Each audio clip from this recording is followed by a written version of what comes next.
Hello, my dear friends. Here we are again in the Gabice Adriatic Sea, beautiful place. And today I would like to spend a few minutes remembering someone who was very, very important for mankind, for all mankind.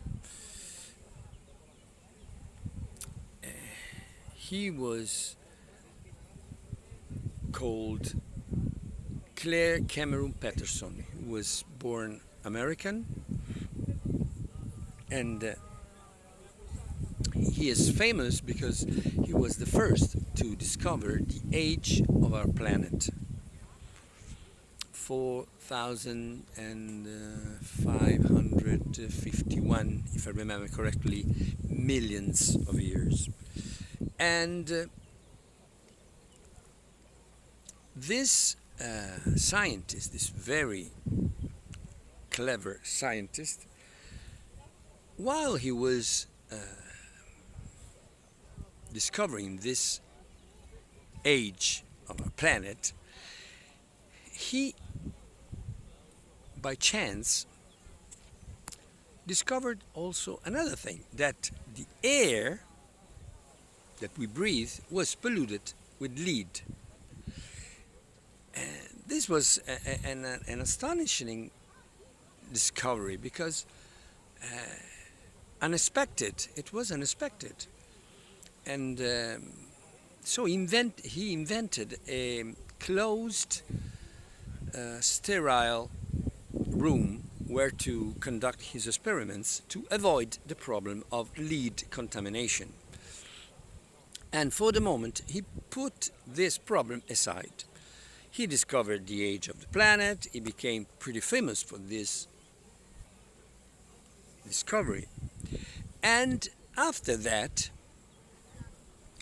he didn't live on glory and appreciation or something like that, but he went very strongly into the study of the reason why we have this lead contamination.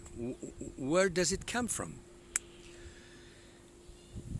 And the first question that he asked himself was, this contamination is now present on our atmosphere, but was it always there? It is part of our environment. The earth comes with it.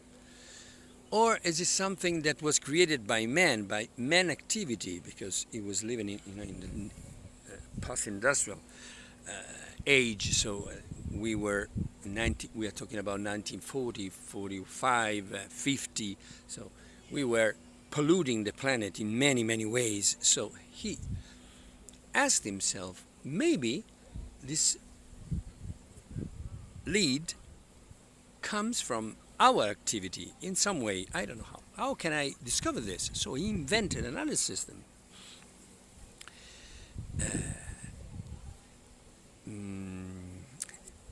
He went in Greenland and took a cylinder of ice.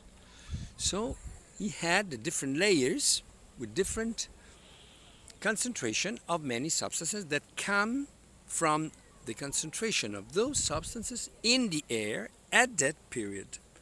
And he discovered that until 1923, there were no lead in the atmosphere.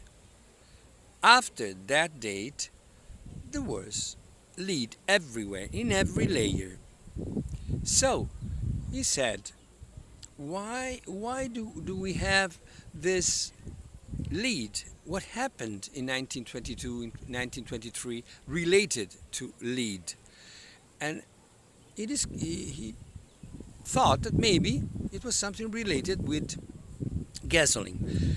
There's a substance that was added in 1922-23 that is called tetraethyl, I don't know in English, tetraethyl, maybe, of lead. And this substance was to prevent gasoline from exploding.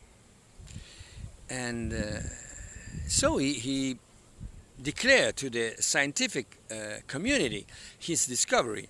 I think this is the cause of the lead that we are now breathing, and it's tetraethyl di piombo. Lead tetraethyl is an organic substance compound, so it comes very easily in contact with organic beings, and so he was worried about this. There's a sickness called Saturnism that creates a strong enemy and also lack of intelligence. So he was very worried about this, and he tried to warn the scientific community, but he was fought in every way. He was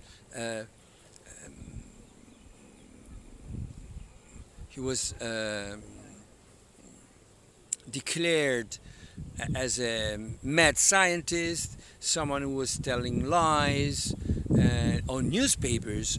They even managed to cut the fundings that he was receiving from a third-party organization, the Public Health USA organization. And so you see, there's always this problem. And when you say something that is unpleasant for powerful entities, they come against you, and if they can, they destroy you. But Patterson was very strong, and he resisted these attacks, and in the end, after I think 40 years of war with these very strong lobbies, he won. And just a few years, 5 or 4 years before he died, he saw this leaded gasoline banned all over the world.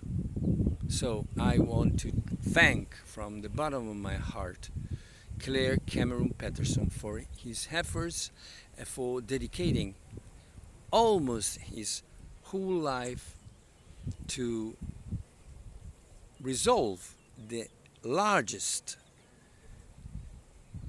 poisoning on mankind that we know about. So thank you, Claire. Nicely done. Thank you. And with these words, I salute you. Bye-bye.